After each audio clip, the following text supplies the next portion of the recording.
Hello, my friends. Welcome, welcome. Here we are finally, I believe, beginning summer here in Southern California.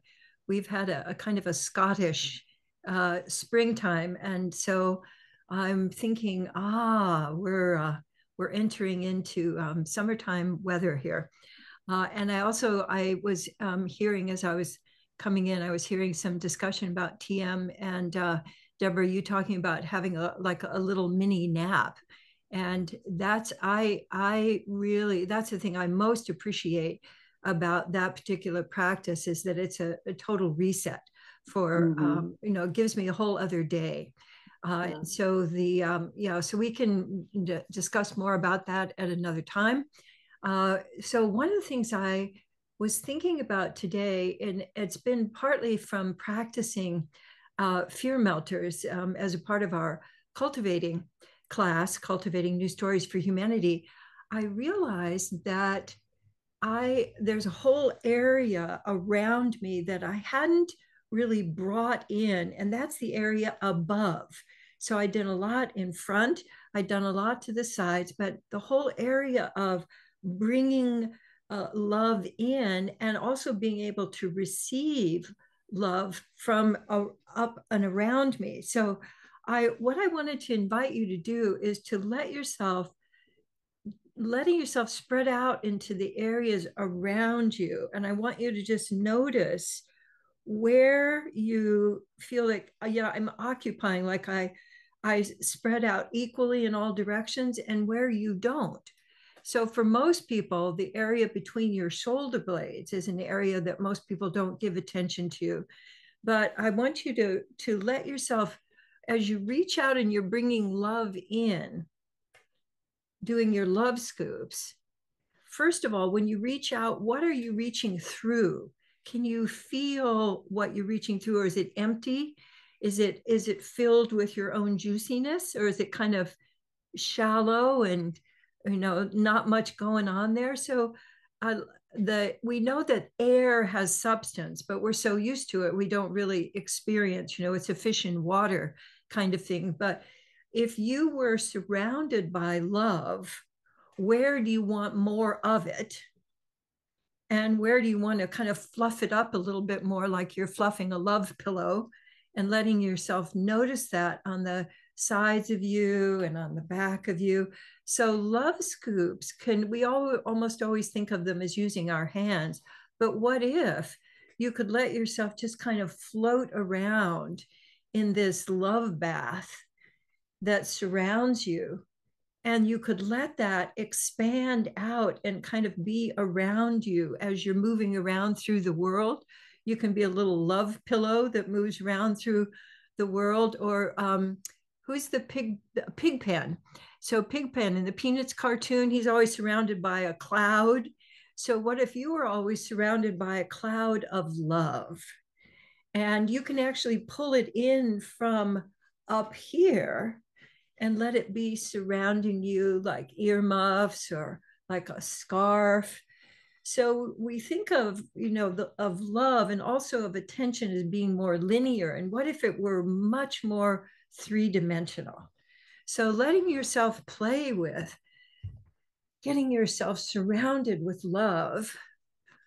And then I wanted you to consider, when you give attention to yourself, does it land and does it stay? In other words, do you have a leaky container for love? And there are a lot of people that I've worked with over the years where they experience love, but then it just kind of leaks out. And so I'd like you to just notice, if you have a leaky container, where are you leaking from? So a lot of people leak from their inability to speak authentically. So it comes in here, but then it just leaks out.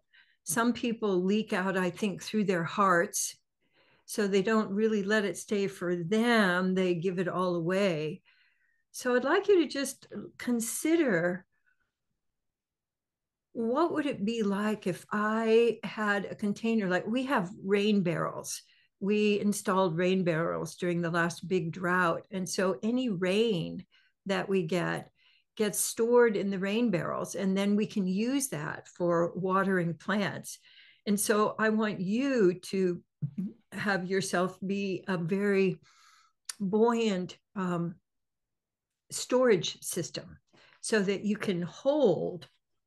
Like if you were to bring in love right now, just bring in a whole mess of love and bring it in, and then notice, where does it go in you? Where do you want it? And then does it fill a reservoir, or do you kind of stuff it in a corner, or does it just leak out through your feet?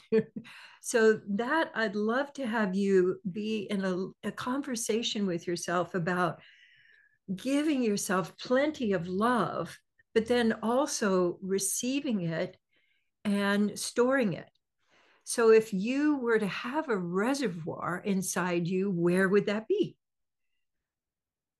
So I like to have, one of my reservoirs is down my spine. I like to feel love surrounding my spine, giving me fluidity and giving me a source of moving into the world. So I invite you to experiment. And if you don't know where that is, where would you like it to be? You could store it in your heart. You could store it in your tummy, because very often I think people are eating something in an attempt to get love. No, maybe if I eat this thing that tastes really good, it will almost be as good as feeling love. But if you had a whole love reservoir in your tummy that you could draw on, you could select the foods that give you the most vitality and that you're really drawn to, rather than coming from scarcity or fear. So the big attention thing today is, I walk around in the world surrounded by love. I'm a love bubble, or I'm a love balloon, and I'm also a moving love storage system. So I'm a portable love storage system, and I can give some out, but most of it is to fill my own reservoir first. And that's what I wanted to invite you to with your attention today. And I picked a card today. I just reached in and picked a card, and from the integrity deck. And so I'd love to have you take a look at the card. And I'd like you then notice what goes on in you when you receive the energy of this card. And I happen to know whose eyes these are. These are one of our friends and colleagues. And then notice, how does this, looking at this, resonate with your love reservoir? It's a lot of R's.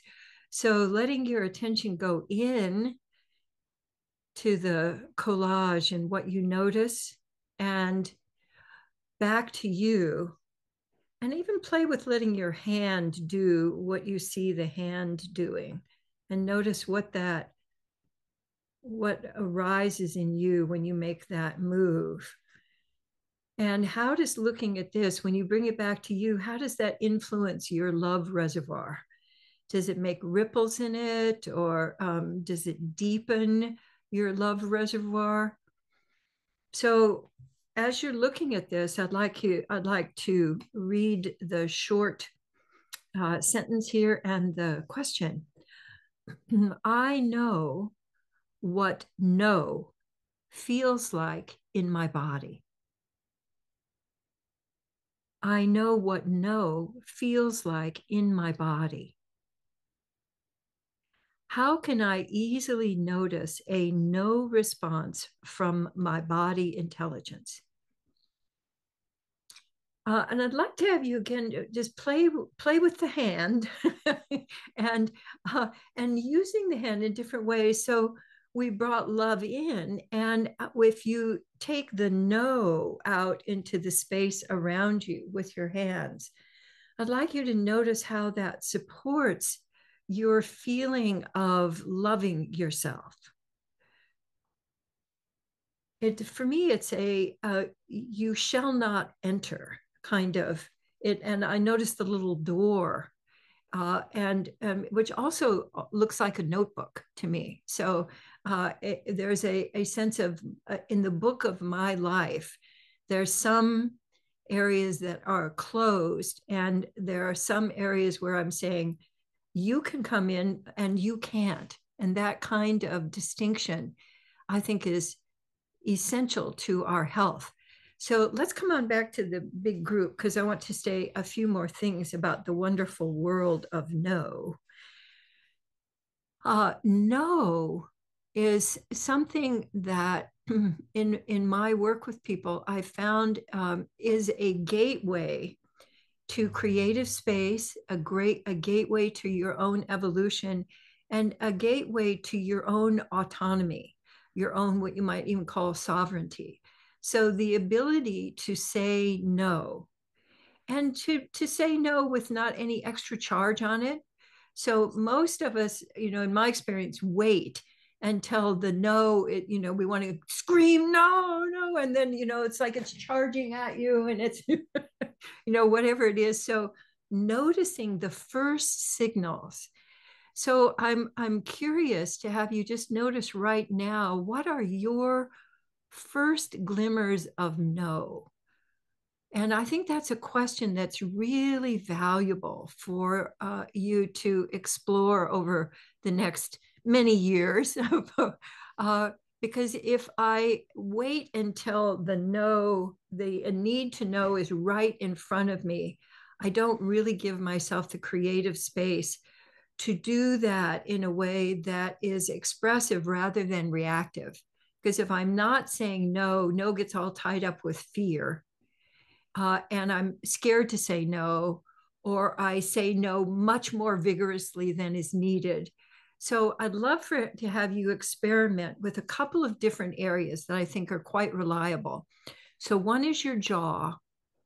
So for me, noticing a tightness where there's a little bit of a closing down in my jaw, uh, where I'm probably biting my wanting to say no, and but I'm feeling the tension of something that my mind hasn't quite registered, but my body does. So your jaw is a great place. Your shoulders and the back of your neck are also a great place, and between your shoulder blades, because between your shoulder blades is where people register anger. That's where anger starts. And if you haven't said no, it's not going away. It goes into your body, that impulse to say no. So I like to notice where's the what, and also could be your throat, because actually saying no, in fact, just say no a couple of times. And I like to invite people to say no with all kinds of different tonalities, like no, or nope, nope, no. It's playing with until you find a satisfying no. And also, when you say no, is that a full sentence, or do you add to it? Is there a subtle little because in there? Oh, it's not the right time, or maybe I'll do it later, or if you could come back next week, or, where we don't just say no and then close the door. So if you imagine saying no and then also closing the door, what happens for you inside? So saying no is not only a great developmental stage, which a lot of us didn't get to really go through. Because do you remember your no being accepted? Or was your no like, no, you can't ever, don't talk to your parents that way, or you will do this because I told you to. So if your no is not really allowed, your own autonomy could use some bolstering, because no is really our first differentiation as individuals. So before then, we're just in the mix. But when you're able to say no and other people honor that, oh, I can have a different experience than you. You might be saying yes to something and I'm saying no to something. And both of those can exist at the same time, and we can be connected. So a lot of us have gotten, if I say no, I'm going to lose the connection, or they're not going to like me, or they're going to be mad. So there's so much to explore in no. I invite you to let yourself see if you'd be willing to get really friendly with, I can easily say no. So not only do I recognize my body signals for no, but I can easily say no. So I'd love for you to just try that on out loud for yourself and notice how your body responds. I can easily say no. I recognize my body sensations that are saying no, and I can easily say no. No, period. No. So if people ask me something, I go, no. And then I can feel that, oh, I don't want them to be mad, or it's not that you didn't, you didn't have a bad idea. It's just so that tendency to, to take care of other people, to say no, and then a because that comes on top of it. So let yourself now just do a little bit of wiggling, because you've probably gotten a little frisson of fear in there, like, oh, I couldn't possibly say no. So wiggling. And then also sharing, when I say no, here's what happens. So if you had something that comes up, when I say no, here's what happens, and you want to put it in the chat, you can share it with others. As I think this is one of the most valuable things that we can do for each other, is honoring each other's no. And especially with my friends, I'm aware of my own body sensations, and then I can also assist my friends, like, oh, that it's looking like a no. Are you feeling a no? Because sometimes, they're dealing with their own, I couldn't possibly say no to this person. So letting yourself easily say no, I think, goes so much with creating a container for holding love. Because if you're not saying no, that's one of the main ways that you leak, because your love just leaks right out. So no and love go together, and that's be a wonderful experiment for you for this week. So let me pull up my Presence Connect play here and see what we have for today. Tap for a new combo. Okay, so Presence says, notice you and then notice others in the room. So this is a functional description of loop of awareness. So notice you, and I like to notice me with curiosity. So mostly we're trained to notice with the attitude of what's wrong now, or what's the problem, or what needs to be fixed. So notice you, and it says breath and sensations. So those are great beginning noticing for loop of awareness. What's happening with my breath? What's happening with my body sensations? And then notice others. And I can get curious about, what am I noticing about others, and particularly their breath, but just noticing them. So, and then going back and forth. And again, the important thing about loop of awareness is the shift. So one of the things I like to do with my loop of awareness is, wherever I notice my attention, just move it the other way. And that's my basic shift move. So I notice, where am I giving attention right now, and then let it shift the other direction. And then I get this very comfortable pulsation, which also fills the reservoir, because you're really pumping. It's your attention pump. You're exercising your attention pump. And then connect. And connect says, I just looked at it, says loop, shift your attention, which was what I was just asking you to do. So that's the fundamental move for loop of awareness, is to shift your attention. So take a moment to notice, what's the easiest way for me to shift my attention? So for me, it's using a gesture of some kind. So if I use my hands, even if I'm just doing something like this, that allows me, like, oh yes, I can shift now. So for me, it's some kind of a movement that allows me to shift. So for you, it might be your breath. It might be exaggerating something that you're doing and then sending your attention the other way. So giving yourself a little cue for shifting, I find really valuable to activate the attention pump. But simply if you've noticed where your attention is, take it the other direction. That'll get the pump going. So that's been pretty effective for me. And what it allows you to do is to connect inside as well as what's with going on around you. And then play, bodify your experience for a moment before speaking. This one is so powerful because often, like if I'm in dialogue and someone says something, I'm reacting from my head rather than from my whole body. And if I let my body speak first, just letting my body register, it can be subtle. It doesn't have to be a big old thing that everybody in the room would notice, but bodifying, which is really letting your body participate rather than thinking, that this is the important part of you and letting all of the communication go from head to head. So as you're listening to me right now, notice how is your body receiving this? So just letting your body speak for a moment. And then if there's a sound that wants to come or a word or a phrase, go ahead and let yourself say that out loud because you're muted.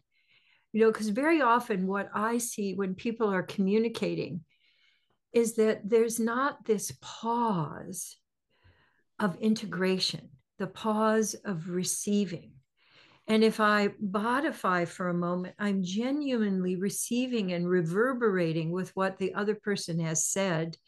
And I often will get, just much more to respond from. I'll have a body sensation. I might have an image that arises for me. I might have a memory that's between the two of us that comes up in my mind that I can then offer into the conversation. So when I'm letting myself bodify, it enriches my play and it gives me more to play with and more to connect with other folks. So those are our explorations for this morning. And I love having all of you on here. I see lots of folks that I recognize. So before we end, I'd like to do a couple of here I am and letting yourself do your here I am from however this could be a bodifying, here I am. And I'm so glad. I'm so glad. So I'm so glad is a love scoop. I'm so glad is really a love scoop, and I feel kind of fishy ferny, like letting it all, ooh, here I am, and I'm so glad, swimming through all of the love that's around me, and for me, this is a shorthand returning to love. So wherever I am, I could be out in the backyard, I could be in the kitchen feeding the cats, and I have this a little bit of here I am, and I'm so glad. So I invite you to do this throughout the day, and especially to do it with friends, inviting friends to do it, because it's just such a wonderful way of here we are, and we really are containers carrying love around in the world. So let's continue getting love in and sharing love out. All right. Thank you so much. And please continue to share love with this group and as long as you like. And I look forward to seeing you next time. Mwah. Take care.